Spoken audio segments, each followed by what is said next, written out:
So you've heard of the law of attraction. I mean, everybody has heard of the law of attraction. And, you know, when the law of attraction, like the teachings of The Secret, really came to the forefront, people started to really understand how powerful our thoughts are, right? That our thoughts are what create things. But something that there's a part of the puzzle that people aren't quite aware of yet, and they're starting to really discover, is how powerful our body is. Now, I want to give you a different perspective to look at with health and healing and attracting things into your reality.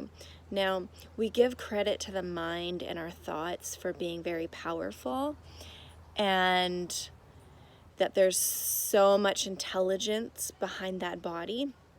But what about the physical body? What if we're not even really understanding how intelligent our physical body is? From one perspective, you can look at it, wow, the body is intelligent because, you know, your heart beats, you breathe, your body heals itself, and it does all of these things without you actually consciously having to tell it to do that. So it is so innately intelligent. But I want to go beyond that. Now, what if your body is on this healing journey and it knows exactly what it needs to heal itself innately? It is that intelligent, and it attracts things into your physical reality to heal things within it. It knows exactly what the experience is it needs to experience in its external reality for it to heal something internally. So to give you an example, let's say you're on this healing journey and you're working through a lot of things. You're clearing a lot of like fear and anxiety, these really low frequency feelings that are trapped in your lower chakras.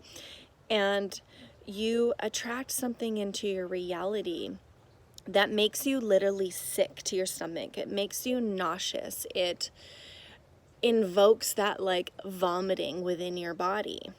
Now, what if you attracted this situation into your life so that you could physically vomit, so that your body could release these energies that are trapped in it? Now, we think that, oh, okay, like I maybe went out on a bender and I drank too much, so that's why I'm throwing up. Or maybe I ate some food that has gone bad and I actually have a stomach bug. Or maybe I have the flu. Or maybe I overindulged and I ate too much sugar and foods that aren't good for me.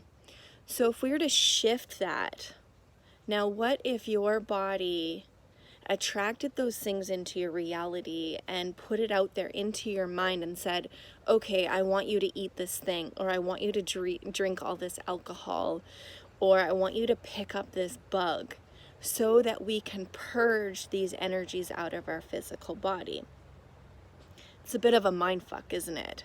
So now what if when we don't allow our body to actually physically experience that, you know, we tie things to it. It's like, oh, well, I have a stomach bug.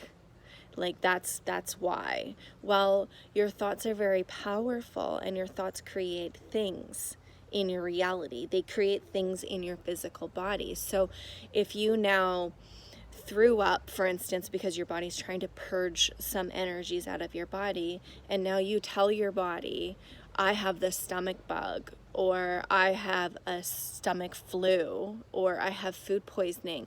Your body's like, well, your wish is my command, because that's how the energy works. Your thoughts are what tell your body what to do from one perspective. So now you've created that stomach bug within your body. Versus if you could step into a space of saying, okay, my body needed to purge some energies, so I physically needed to throw up these energies. There's absolutely nothing wrong. There's no reason why.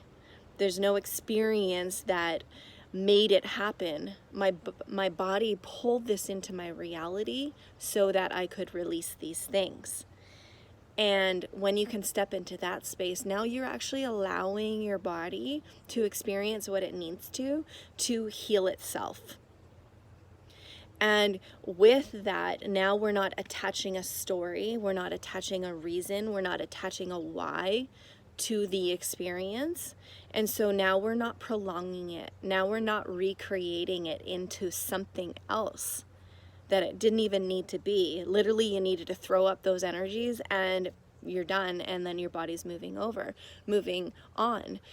But we tend to attach these stories to it. We tend to resist it. Like, well, this experience that my body needs to have does not feel good, so I'm going to take all these like medications or supplements or herbal remedies to stop myself from feeling nauseous.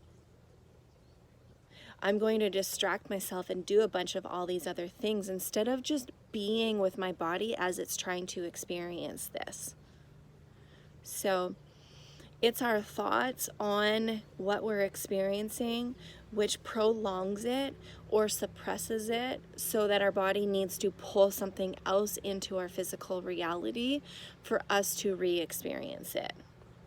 So can you have the courage to accept exactly what your body needs to experience on its healing journey, and to not stop it from happening, and to take that time to pause, to be with your body, to love your body as it is purging and healing and doing all of the things it needs to do?